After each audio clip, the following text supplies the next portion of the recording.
اور تمہیں مدینے کی گلی کا واقعہ سنا۔ ایک عورت ہے، مسجد نبوی میں نماز پڑھنے جاتی ہے۔ یہ حضرت عمر کے دور خلافت کی کہانی ہے۔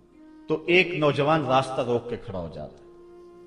ایک دن اس عورت نے رک کر کے کہا کہ میں کتنے دنوں سے دیکھ رہی ہوں کہ تم میرے راستے میں مزاحم ہوتے ہو، کیا ماجرا ہے؟ اس نے کھل کے بات کی کہ میں تیرا چاہنے والا ہوں اور تجھے حاصل کرنا میری زندگی کی معراج ہے، اور تیرے لیے آسمان سے تارے بھی توڑنے پڑے تو گریز نہیں کروں گا۔ اس نے کہا اچھا، میری ایک شرط ہے۔ اس نے کہا بتاؤ، جلدی بتاؤ، لب کھولو، میں ابھی پوری کر دوں گا۔ کہا نہیں، چھوٹی سی بات ہے، 40 دن تک حضرت عمر کے پیچھے نمازیں پڑھ لو، اس کے بعد 40ویں دن کی آخری نماز کے بعد اسی وقت میں تمہارا انتظار کروں گی، پھر جدھر کہو گے چل پڑیں گے۔ کہا ٹھیک، یہ کون سی مشکل بات ہوئی 40 دن نمازیں پڑھنے سے؟ اگر تو مل جائے تو میرے لیے کون سا یہ مشکل معاملہ ہے۔ 40 دن حضرت عمر کے پیچھے نمازیں چلتی رہی، دل کی دنیا تبدیل ہوتی رہی۔ 40ویں دن کی آخری نماز کے بعد جب وہ نوجوان واپس پلٹنے لگا تو وہ لڑکی حسب وعدہ وہاں کھڑی تھی، لیکن اس نے دیکھا نہیں، یہ نظر جھکا کے گزر رہا ہے۔ اس نے کہا جانے والے توجہ کر، میں تیرے لیے کھڑی ہوں۔ کہا خیر سے کھڑی رہو۔ عمر نے دل کا تعلق رب سے جوڑ دیا۔ اگر میرے پیچھے ایک بندہ 40 سال نماز پڑھتا رہے اور اس میں تبدیلی پیدا نہ ہو تو پھر مجھے شرم آنی چاہیے کہ نہیں آنی چاہیے؟ یار یہ تو میں ایک امام کی بات سنائی ہے، اور تمہیں دلی کے ایک مانگت کی کہانی سناؤں۔ دلی کی جامع مسجد کی سیڑھیوں پہ ایک مانگنے والا بیٹھا ہوا ہے۔ ایک بہت بڑا انگریز افسر مسجد کی وزٹ کے لیے آیا۔ اس نے ہاتھ پھیلا دیا، اس نے اپنی جیب سے پرس نکال کر کے چند روپے اس کی جیب میں رکھے۔ دوبارہ جب پرس ڈالنے لگا تو پرس گر گیا۔ اس مانگنے والے نے وہ پرس اٹھا کے سنبھال لیا۔ خیر کچھ وقت گزرا، 1 سال کے بعد دوبارہ وہی افسر اس مسجد کی زیارت کے لیے، مسجد کو دیکھنے کے لیے، سیر کے لیے دوبارہ آیا تو فقیر نے پہچان لیا کہ یہ وہی ہے۔ اس نے کہا بابو جان ذرا 2 لمحوں کے لیے رکنا۔ کہا کیا ماجرا ہے؟ کہا بس 2 لمحوں کے لیے۔ دوڑ کے گیا، اپنی کٹیا سے وہ پرس نکال کے لے آیا اور اس کے ہاتھ میں کہا کہ پچھلے سال آپ آئے تھے، آپ کا یہ پرس گر گیا تھا آپ کی جیب سے، میں ڈھونڈتا رہا لیکن آپ نہیں مل پائے، میں نے سنبھال کے رکھا تھا کہ شاید دوبارہ کبھی ملیں تو میں ان کو دے دوں گا۔ اس کی آنکھیں پھٹی کی پھٹی رہ گئی۔ اس نے کہا جو ٹگا ٹگا مانگ رہا ہے، اتنا قیمتی پرس اور اس میں اتنی رقم، وہ آسودہ زندگی گزار سکتا تھا، تو یہ پرس واپس کیوں کر رہا ہے؟ اس نے کہا مانگنے کی بات اور ہے لیکن یہاں ماجرا اور ہے۔ اس نے کہا کیا ماجرا ہے؟ اس نے کہا کہ اگر تیرا پرس میں سنبھال لیتا، رکھ لیتا، کام آ جاتا، 4 دن کی زندگی عیش سے گزر جاتی، لیکن مسئلہ یہ نہیں ہے۔ مسئلہ یہ ہے تو عیسائی ہے اور میں حضور کا غلام ہوں۔ کل قیامت کے دن اگر تیرے نبی حضرت عیسیٰ نے میرے نبی کے سامنے شکایت لگا دی کہ آپ کے امتی نے میرے امتی کا پرس چرایا تھا، تو پھر میرے نبی کو تیرے نبی کے سامنے شرمندگی اٹھانی پڑے گی۔ تو میں مانگت ضرور ہوں، بے غیرت نہیں ہوں کہ اپنے نبی کو تیرے نبی کے سامنے شرمندہ کروں۔ یہ تو مانگتوں کی کہانی ہے۔ آج تو بادشاہ لوٹ رہے ہیں، آج تو پیٹ بھاری نہیں رہے ہیں، اور ہم کہتے ہیں ٹکڑے ٹکڑے کر دیں گے۔ یہ زبانی دعوے ہیں، جمع خرچ ہیں، ایسا نہیں ہوگا۔ آؤ اپنے اندر تبدیلی پیدا کریں۔ ہم اپنی ماضی کی تاریخ پڑھتے ہیں تو حیرت زدہ ہو جاتے ہیں، لوگوں میں کتنی اخلاقی بلندی تھی، آج ہمارے اخلاق لٹ گئے ہیں، آج ہمارا کردار نہیں رہا۔ ہم مدینے کی گلی میں پھر دوبارہ چلتے ہیں۔ حضرت عمر رضی اللہ تعالیٰ عنہ کا دربار لگا ہے۔ ایک شخص کو پکڑ کر لوگ لے آتے ہیں کہ اس شخص نے ہمارے باپ کو قتل کر دیا۔ حضرت عمر رضی اللہ تعالیٰ عنہ نے پوچھا کیا ماجرا ہے بھائی؟ اس نے کہا جی واقعی میں ان کے باپ کا قاتل ہوں، لیکن میں نے قصداً قتل نہیں کیا۔ ہوا یہ کہ میں ایک مسافر ہوں، جا رہا تھا، راستے کے اندر سبز چراگاہ تھی، میرا اونٹ بھوکا تھا، اس چراگاہ میں داخل ہو گیا۔ اس کے بوڑھے باپ نے پتھر اٹھایا اور میرے اونٹ کو مارا، اس کی آنکھ نکل گئی۔ مجھے بڑا غصہ آیا، میں نے وہی پتھر اٹھا کر اس کے باپ کو دے مارا، لیکن وہ ایسے ٹکانے پہ لگا کہ اس کا باپ فوراً فوت ہو گیا۔ میرا قصد اور ارادہ نہیں تھا لیکن بہرحال میں اس بات کا اقراری ہوں کہ میں نے اس کے باپ کو قتل کر دیا ہے. آپ جو حکم سنائیں میں اس کو قبول کروں گا، لیکن میں ایک مہلت مانگتا ہوں کہ میرے دوست، میرے بھائی کی کوئی رقم میرے ذمے ہے، میرے پاس اس نے امانت رکھی ہوئی ہے اور وہ مجھے پتا ہے کہ میں نے کہاں چھپا کے رکھی ہوئی. اگر آپ فیصلہ کر دیتے اور میری گردن کاٹ دی جاتی ہے تو وہ امانت جو میں نے رکھی ہوئی ہے سنبھال کر کے، میرے علاوہ کوئی جانتا بھی نہیں ہے، تو وہ اس تک کون پہنچائے گا؟ اگر آپ مجھے 3 دن کی مہلت دے دیں تو میں جا کر کے اس کی امانت اس کو واپس کر کے پھر واپس آؤں گا، پھر یہ پھندا پھانسی کا میں اپنے گلے میں ڈلوانے کے لیے تیار ہوں گا. حضرت عمر رضی اللہ تعالیٰ عنہ نے فرمایا کہ کوئی شخص تیری ضمانت دے دے تو ہم تجھے چھٹی دینے کے لیے تیار ہیں. اس نے دائیں بائیں دیکھا، پورے مدینے میں اس کا کوئی شناسہ ہی نہیں تھا، واقف ہی نہیں تھا، ایک اجنبی شخص تھا. حضرت ابو ذر غفاری کھڑے ہو گئے، کہا حضرت عمر میں اس کی ضمانت دیتا ہوں. ضمانت دے دی گئی، وہ چلا گیا. تیسرے دن وعدے کا جو وقت تھا، لوگ جمع ہو گئے، دربار لگ گئے، ابھی تک آنے والا نہیں آیا. لوگوں نے کہا ابو ذر تو نے غلطی کی ہے، ایک اجنبی کی ضمانت دی اور ابھی تک وہ نہیں آیا. اور میاں صاحب فرماتے ہیں ایک بار جو پھائیں اڑ جاندے اور پھر کدی نہ پھنس دینے. ظاہر ہے وہ چلا گیا، واپس تو نہیں پلٹ کے آئے گا، اسے پتا ہے کہ آگے سیدھی سیدھی میری موت ہے، تو تم نے یہ کیا غلطی کی؟ خیر آپ نے فرمایا کہ اگر وہ نہ آیا تو یہ پھانسی کا پھندا میرے گلے میں ڈال لینا. لیکن بہرحال میں نے اس کی ضمانت دی. کچھ عرصہ بیتا کہ دور سے گرد و غبار اڑتا ہوا دکھائی دیا. جب صورت واضح ہوئی تو وہی شخص تھا. حضرت عمر فاروق رضی اللہ تعالیٰ عنہ کے دربار میں کھڑا ہو کہنے لگا حضرت کسی وجہ سے تاخیر سے پہنچا ہوں، معذرت چاہتا ہوں، اب جو حکم ہے پورا کیجیے. حضرت عمر رضی اللہ تعالیٰ عنہ اس کے پھانسی کے احکامات جاری کر چکے تھے. آپ نے فرمایا کہ ابو ذر یہ بتا کہ تو نے اس کی ضمانت کیسے دی جب تو اسے جانتا نہیں تھا؟ تو سنو حضرت ابو ذر غفاری نے کیا کہا. کہا ایک اجنبی میرے محمد کے مدینے میں پناہ مانگ رہا تھا اور اس نے چاروں سمت دیکھا اور کوئی شخص نہیں تھا جو اس کو امان دیتا اور اس کی ضمانت دیتا، تو میں نے اس لیے ضمانت دے دی کہ نہ بھی آیا تو اپنی جان چلی جائے گی. کل کو یہ تو نہیں کہے گا کہ محمد کے مدینے میں کسی نے ضمانت مانگی تھی، پورے شہر میں کوئی ضمانت دینے والا نہیں تھا. اس کو کہا کہ انہوں نے تو ضمانت دے دی، میاں اب تو بتا کہ تو چلا گیا تھا، تجھے جانتا کوئی نہیں تھا، نہ پلٹ کے آتا تو تجھے کوئی پوچھنے والا نہیں تھا، تو نے یہ دوبارہ موت کے منہ میں کیوں اپنا سر رکھا ہے؟ تو اس نے کہا کہ میں نے کہا کہ ایک اجنبی کی ضمانت ایسے شخص نے دی ہے جو مجھے جانتا بھی نہیں ہے، اور اگر میں نہ گیا تو لوگ قیامت تک اجنبیوں پر بھروسہ نہیں کریں گے کہ اجنبی یوں سلوک کیا کرتے ہیں.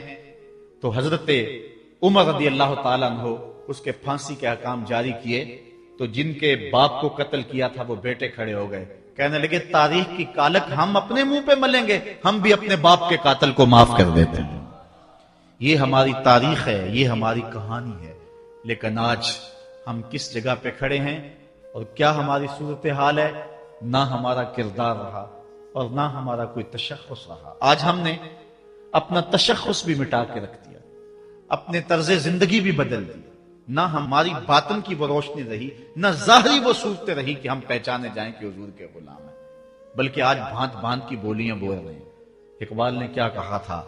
اپنی ملت پر قیاس اقوام مغرب سے نہ کر، خاص ہے ترکیب میں تجھے قوم رسول ہاشمی.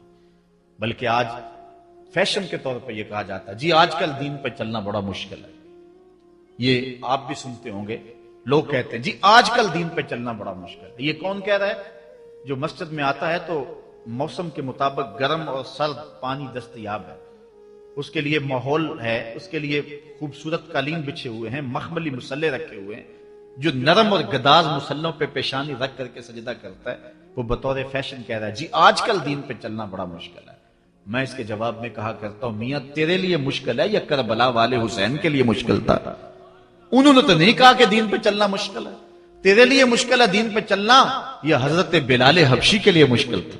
جنہوں نے تپتی ہوئی ریت پہ سجدے کیے، گلے میں رسا ڈال کر کے گھسیٹا گیا، اور انہیں پاؤں میں زنجیریں ڈال کر کے مکے میں کھینچا گیا، ہاتھوں اور پاؤں میں میخیں ٹھونک دی گئی، چکی پسرائی گئی، لیکن بلال ہیں کہ آگے مسکرا رہے ہیں۔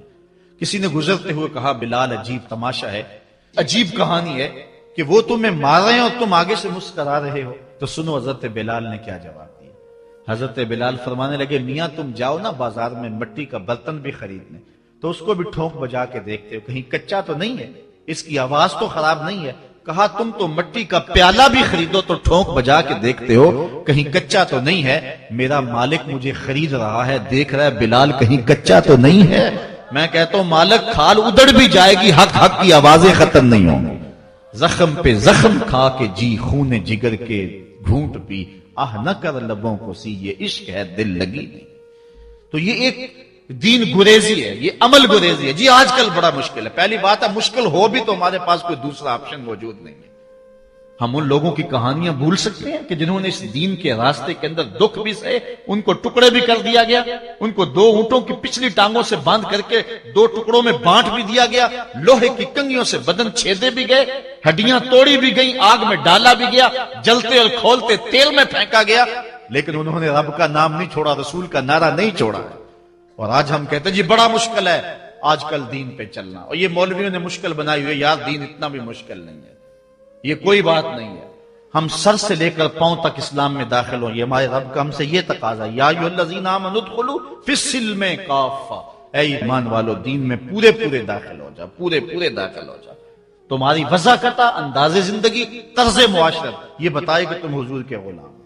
جو غیروں کے طرز زندگی کو اپنا رہا ہے اور ان کو جو ہے وہ پسند کر رہا ہے، وہ سوچے اپنے اندر اترے اور مت کسی کے دھوکے میں رہے۔ میں کہتا ہوں آج اگر کوئی یہ میٹرک پڑھے لڑکے بھی یہ سکول کھول لیتے ہیں گلی میں محلے میں، 200 بچے لے کر کے بیٹھ جاتے ہیں اور ان کو بھی ایک باقاعدہ یونیفارم دیتے ہیں، اس طرح کی ٹائی ہوگی، اس طرح کی شرٹ ہوگی، اس طرح کے بوٹ ہوں گے، گرمیوں میں اس طرح کا لباس ہوگا، سردیوں میں اس طرح کا لباس ہوگا۔ کبھی کسی نے نہیں کہا کہ یہ کیا قدغن لگاتے ہو؟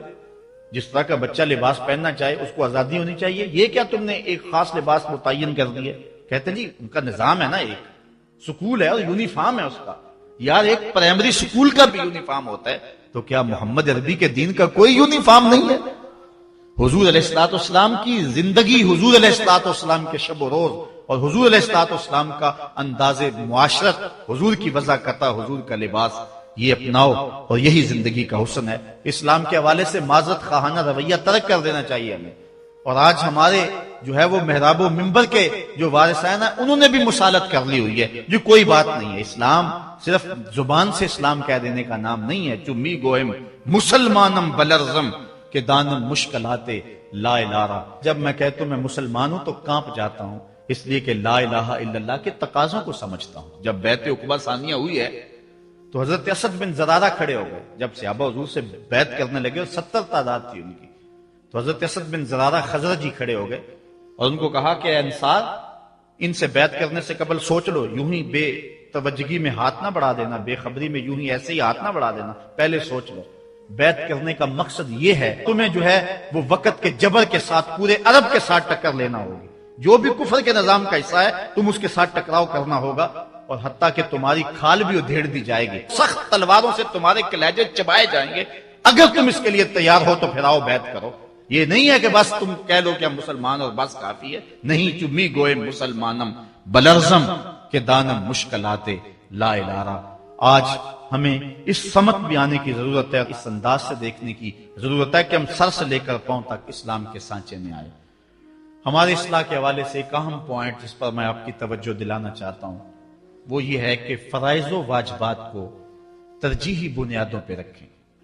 آج بطور مسلم ہمارا جو رویہ ہو چکا ہے، ہم مستحبات اور مباحات کے پیچھے پڑے ہوئے ہیں، اور اس کے مقابلے میں جو سنن، فرائض اور واجبات ہیں ان کی پرواہ چھوڑ چکے ہوئے ہیں۔ دین میں کتنے امور ہیں جو صرف مباح کی حد تک ہیں، کر لو تو ٹھیک، نہ کرو تو پھر بھی ٹھیک، اور کتنے امور ایسے ہیں کہ جو صرف استحباب کے زمرے میں آتے ہیں۔ لیکن ہم کتنی چیزوں کو اس انداز سے گلے لگائے ہوئے ہیں کہ جس طرح فرض ہو، اور اسلام کے اہم فرائض اور اسلام کی اہم واجبات ان کو ہم ترک کیے ہوئے۔ ساری رات ہم محفل میں جاگ لیں گے، فجر کی نماز نہیں پڑھیں گے تو کیا فائدہ ہوگا؟ ہم حضور علیہ الصلوۃ والسلام کے میلاد پہ جھنڈیاں بھی لگا لیں گے، سب کچھ کر لیں گے، لیکن حضور علیہ الصلوۃ والسلام کی سنت سیرت کو ترک کر دیں گے، تو بتاؤ کہ اس سے کیا حضور کی رضا میں حاصل ہو جائے گی؟ ہاں، اگر فرائض کی ادائیگی کے بعد ان کاموں کو کرو تو یہ تمہارے لیے بہتری کا سامان ہے۔ آؤ اس پر ایک دو روایات آپ کے سامنے رکھوں۔ ایک طرف حضور علیہ الصلوۃ والسلام سے محض محبت کا دعویٰ ہے، اور ایک حضور علیہ الصلوۃ والسلام کے دیے ہوئے دین کو اور حضور علیہ الصلوۃ والسلام کے پیغام کو اپنانا ہے، بلکہ ایک طرف اپنی طرف سے اظہار محبت اور وہ سچائی ہو، اور دوسری طرف حضور کا حکم ہو تو حکم ترجیح پا جائے گا۔ حضرت عبداللہ ابن رواحہ رضی اللہ تعالی عنہ یہ حضور علیہ الصلوۃ والسلام کے درباری شاعر ہیں۔ ویسے تو 34 سے 35 لوگ حضور علیہ الصلوۃ والسلام کی باقاعدہ نعت خوانی کرتے تھے، ویسے تو ہر صحابہ حضور کا نعت خواں تھا، لیکن یہ باقاعدہ حضور کی ثنا کیا کرتے تھے۔ لیکن 3 اصحاب جو ہیں یہ خاص طور پہ حضور علیہ الصلوۃ والسلام کے درباری نعت خواں کہلاتے ہیں، حضرت کعب بن زہیر، حضرت حسان بن ثابت اور حضرت عبداللہ ابن رواحہ رضی اللہ تعالی عنہ۔ حضرت عبداللہ ابن رواحہ کو حضور نے حکم دیا کہ صبح فجر کی نماز کے بعد ہی تم لوگوں کو لے کر کے فلاں جنگ کے لیے نکل جانا۔ اب یہ بات سمجھ میں یہاں آ رہی ہے کہ حضور علیہ الصلوۃ والسلام کے نعت خواں صرف نعت خواں ہی نہیں تھے، وہ مجاہد بھی تھے، وہ تلوار بھی اٹھاتے تھے، وہ جنگیں بھی کیا کرتے تھے۔ اور حضرت عبداللہ ابن رواحہ جن کا یہ میں تذکرہ کر رہا ہوں، یہ جنگ موتا کے اندر ان کی شہادت ہوئی ہے۔ یعنی یہ نہیں ہے کہ صرف زبانی دعویٰ اور جو ہے وہ عمل نہیں ہے، حضور علیہ الصلوۃ والسلام کی حرمت پہ حملہ ہو اور میدان کے اندر کوئی شخص نہ آئے اور اسٹیج کے اوپر جتنے مرضی دعوے کرتا رہے، اس کے دعوے قبول نہیں ہوں گے۔ تو اب حضرت عبداللہ ابن رواحہ رضی اللہ تعالیٰ عنہ کا عمل دیکھیے، نعت خواں بھی ہیں اور مجاہد بھی ہیں دین کے۔ حضور نے فرمایا عبداللہ ابن رواحہ ان لوگوں کو لے کر صبح چلے جانا۔ حضرت عبداللہ ابن رواحہ کے پاس تیز رفتار گھوڑا تھا، آپ نے سب لوگوں کو صبح رخصت کر دیا، لیکن خود رک گئے، اس لیے کہ دن تھا جمعے کا۔ سوچا کہ دوبارہ پتہ نہیں حضور سے ملاقات ہو نہ ہو، جنگ پہ جا رہے ہیں، حالات کیا ہوں، اس لیے میں بعد میں تیز رفتار گھوڑے سے ان لوگوں کے ساتھ مل جاؤں گا، رک جاتا ہوں تھوڑی دیر، حضور کے پیچھے جمعہ المبارک کی نماز ادا کر لیتا ہوں، یہ اعزاز بھی مل جائے اور وہ حکم تھا وہ بھی پورا ہو جائے۔ تو حضرت عبداللہ ابن رواحہ رضی اللہ تعالی عنہ نے نماز جمعہ ادا کی۔ حضور علیہ الصلوۃ والسلام نے فرمایا، اے عبداللہ بن رواحہ، میں نے تو تمہیں حکم دیا تھا کہ صبح تم چلے جانا، لیکن تم یہاں موجود ہو۔ عرض کی حضور میں نے یہ عزم کیا ہے کہ میں ان کے ساتھ شامل ہو جاؤں گا، لیکن رکا اس لیے ہوں تاکہ آپ کے ساتھ جمعۃ المبارک پڑھنے کی سعادت حاصل کر لوں۔ اب یہ سعادت چھوٹی نہیں تھی، حضور علیہ الصلوۃ والسلام کی اقتداء میں نماز، اور وہ بھی نماز جمعہ، کتنی بڑی سعادت ہے۔ لیکن حضور نے کیا فرمایا سنیے، اور اس مختصر سی بات سے بہت کچھ سمجھیے۔ حضور نے فرمایا، لو انفقت ما فی الارض جمیعا ما ادرکت فضل غدوتہم، اے ابن رواحہ، اگر تو ساتھ اس کے ضمن میں اگر جو ہے وہ محبت کے مظاہر بھی سامنے آ جائیں تو اس میں کوئی قباحت نہیں ہے۔ اور اس پر روایت حضرت عبداللہ بن قراد رضی اللہ تعالی عنہ سے، اور یہ صحیح بخاری میں موجود ہے، کہ آقا کریم علیہ السلام نے وضو فرمایا، اور وضو کا پانی زمین پر صحابہ گرنے نہیں دیتے، اپنے منہ پہ اور اپنے چہروں پہ مل لیتے ہیں۔ تو آقا کریم علیہ السلام نے فرمایا، ما یحملکم علی ھذا، صحابہ تمہیں اس بات پر کس شے نے ابھارا ہے؟ میرے وضو کے پانی کو جو تم زمین پر نہیں گرنے دیتے، تو اس کا سبب کیا ہے؟ تو حضرت عبد الرحمن بن قراد کہتے ہیں کہ صحابہ نے کہا، قالوا حب اللہ ورسولہ، اللہ اور اس کے رسول کے پیار نے ہمیں اس بات پہ ابھارا ہے۔ تو حضور علیہ الصلوۃ والسلام نے جو ارشاد فرمایا، اس عمل سے نفی نہیں کی، لیکن ساتھ حضور نے فرمایا، جو چاہتا ہے اللہ اور اس کا رسول اس سے پیار کرے اور وہ اللہ اور اس کے رسول سے پیار کرے، اسے 3 چیزوں کا خیال رکھنا چاہیے۔ ایک، جب بھی بولے سچ بولے، اور جب بھی اس کے پاس کوئی امانت رکھے تو امانت کو ادا کرے، اور اپنے ہمسایوں کے ساتھ حسن سلوک کرے۔ یعنی اگر وہ اس مظاہرہ محبت میں شامل ہو گیا اور حضور کے وضو کا پانی اس کے ہاتھ سے مس ہو گیا اور اس نے برکت سے اپنے منہ کے ساتھ مل لیا ہے، تو اس کا یہ مطلب نہیں ہے کہ جو باقی اعمال ہیں ان سے ان کو چھٹی مل گئی۔ یہ مفہوم ہے اس حدیث کا۔ اگر کوئی بندہ محفل میلاد منعقد کر لیتا ہے، دیگر امور مستحبات کی ادا کرتا ہے، تو اس کا یہ مطلب نہیں ہے کہ اب نماز نہ پڑھے اس کو کوئی پرواہ نہیں ہے، وہ بخشا گیا ہے. جس طرح کہ آج کل ہمارے ثنا خان جو ہے تاثر دیتے ہیں کہ جو محفل میلاد میں آ گیا وہ بخشا گیا. اللہ تعالیٰ چاہے اس کے لیے کوئی مشکل نہیں ہے، لیکن جو دین ہے اس دین کو ہلکا کرنے والی بات ہے. بلکہ آج کل تو ممبر و محراب پر جنت اور دوزخ کا مذاق اڑایا جا رہا ہے. ایک بندہ کہہ رہا ہے کہ ہوئے تو کیڑی جنت دا کرنا ہے تذکرہ. میں نے کہا میاں اسی جنت کا جس جنت کے لیے حضور لمبے لمبے ہاتھ اٹھا کے دعا مانگا کرتے تھے اور فرماتے جب اللہ سے مانگو تو جنت الفردوس مانگو. اور ایک بولا کہ مجھے دیکھ کر جہنم کو بھی آئے پسینہ. ہمارے استاد فرمایا کرتے تھے بیٹے تیرے منہ میں آج طوطی بولتا ہے جو مرضی کہہ لے، یہ تو کل قیامت کے دن پتا چلے گا کہ پسینہ کس کو آتا ہے، تجھے آتا ہے یا جہنم کو آتا ہے. ایک بولا کہ قبر دا خوف دے دے کے لوکی مینو ڈرانے نے. لوگ کون ہے ڈرانے والے؟ تبشیر اور تنذیر یہ نبی کا منصب ہے، نبی کی شان ہے. مبشر اور نذیر یہ نبی کی شانیں. حضور نے ڈرایا بھی ہے، حضور نے بشارت بھی دی ہے. لیکن اس بات کا منبر پہ بیٹھ کر کے تمسخر اڑایا جا رہا ہے اور لوگوں کو بے عملی کی طرف لے جایا جا رہا ہے. اس لیے آپ اس بات پہ غور کریں، اس بات پہ توجہ کریں. قیامت کے دن یہ لوگ کام نہیں آئیں گے، یہ پلہ چھڑا جائیں گے اور کہیں گے کہ جو ہے وہ ہم نے ان کو نہیں کہا تھا. بلکہ جو بت جن کو لوگ پوچھتے ہیں اور جن لوگوں کی لوگ پرستش کرتے ہیں وہ بھی کل قیامت کے دن کہیں گے کہ ان کو عقل نہیں تھی، ان کو سمجھ نہیں تھی. تو وہ عذر مقبول نہیں ہوگا کہ ہم ان کے کہنے پہ جو ہے وہ پوجا شروع کی. اس لیے اگر کوئی شخص تمہیں عمل سے بے رغبت کرنا چاہتا ہے اور تبشیر و تنذیر کو تمہاری نظر میں ہلکا کر دینا چاہتا ہے اور تم اس کے اس انداز سے عبادت کو ہلکا سمجھنے لگ جاتے ہو تو کل قیامت کے دن کوئی عذر مسموع نہیں ہوگا. اللہ نے عقل دی ہے، اللہ نے